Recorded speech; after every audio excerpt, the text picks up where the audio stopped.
ఉమ్మడి కరీంనగర్ జిల్లా వ్యాప్తంగా రెండో విడత పంచాయతీ ఎన్నికల పోలింగ్ కొనసాగుతోంది. జిల్లా వ్యాప్తంగా ఉదయం 11 గంటల వరకు 56% పోలింగ్ నమోదైంది. సెకండ్ ఫేజ్ లో భాగంగా 418 గ్రామాల పంచాయతీలు ఉండగా ఇందులో 26 గ్రామాల్లో సర్పంచ్ ఎన్నిక ఏకగ్రీవమైంది.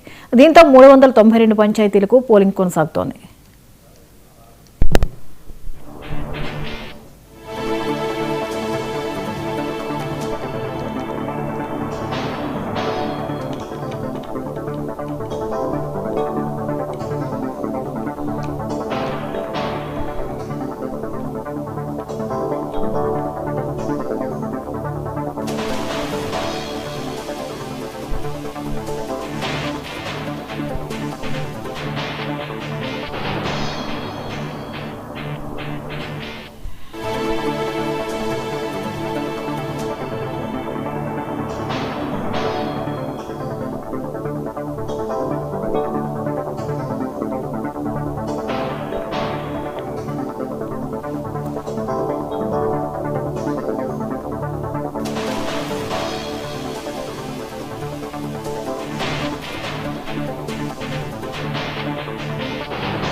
ఉమ్మడి కరీంనగర్ జిల్లా వ్యాప్తంగా రెండో విడత పంచాయతీ ఎన్నికల పోలింగ్ కొనసాగుతోంది. జిల్లా వ్యాప్తంగా ఉదయం 11 గంటల వరకు 56% పోలింగ్ నమోదైంది. సెకండ్ ఫేజ్ లో భాగంగా 418 గ్రామాల పంచాయతీలు ఉండగా ఇందులో 26 గ్రామాల్లో సర్పంచ్ ఎన్నిక ఏకగ్రీవమైంది. దీంతో 392 పంచాయతీలకు పోలింగ్ కొనసాగుతోంది.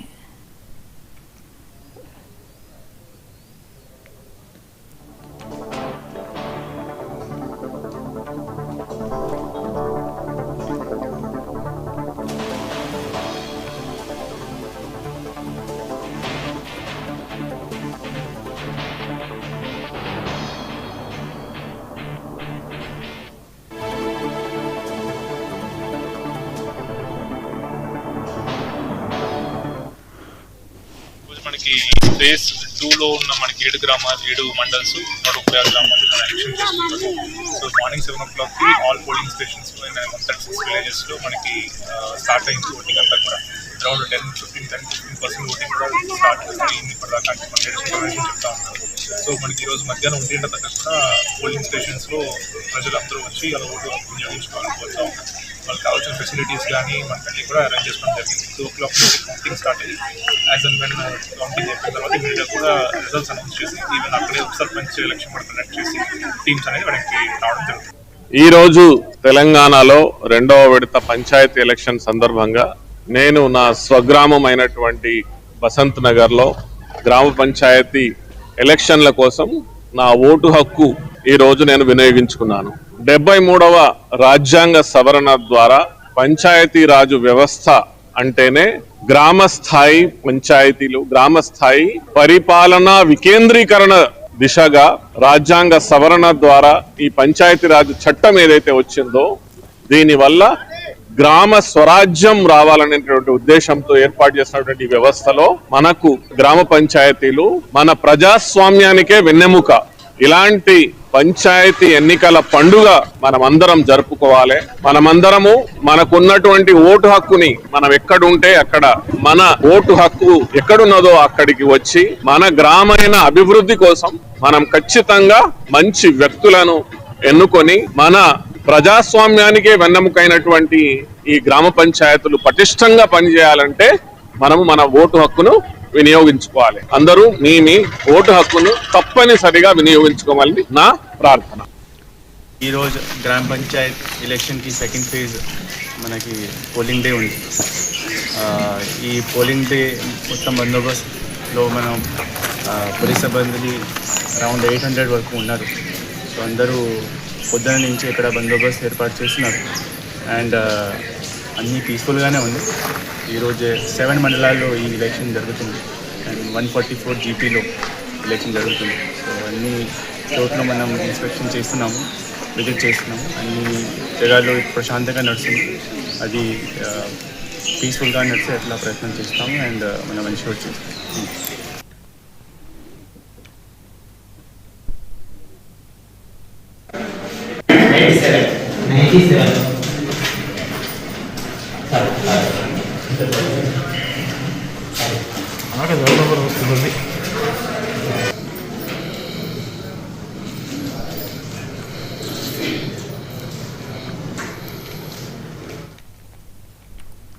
ఉమ్మడి కరీంనగర్ జిల్లా వ్యాప్తంగా రెండో విడత పంచాయతీ ఎన్నికల పోలింగ్ కొనసాగుతోంది. జిల్లా వ్యాప్తంగా ఉదయం 11 గంటల వరకు 56% పోలింగ్ నమోదైంది.